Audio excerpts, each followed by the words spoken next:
இது இதான் மச்சான் வீடு நான் சொன்னேன். பார்த்துட்டு இல்ல என்னடா வீடு நல்லாவே இல்லையா மச்சான், அவன் உள்ள எல்லாம் போய் பார்த்துட்டுல மச்சான் இந்த வீட்டை இடிச்சிரு அப்படின்ட்டான். நான் ஒன்னே ஷாக் ஆகி மச்சான் வீட்டெல்லாம் இடிக்க முடியாது மச்சான், நான் வீட்டுல எல்லாம் சொல்லிட்டேன் இது ரெனோவேஷன் பண்றோம், இடிச்சா நிறைய செலவாகும், அதுவும் இல்லாம ரொம்ப நாள் ஆகும்ல.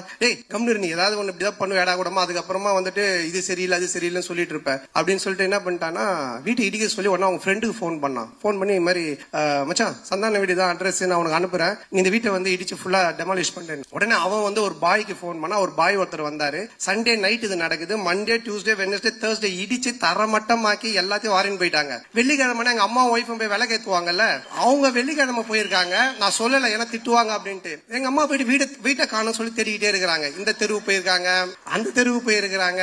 அதுக்கப்புறம் எனக்கு போன் அடிக்கிறாங்க, ராஜா நம்ம வீட்டை காணும்பா அப்படின்ட்டு. நான் எப்படா சொல்றதுன்னு எனக்கு தெரியல.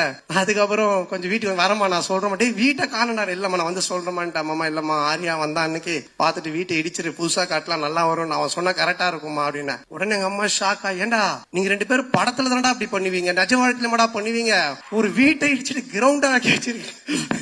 சோ இந்த லெவல் நாங்க 2 பேரும் ஃப்ரெண்ட்ஷிப்.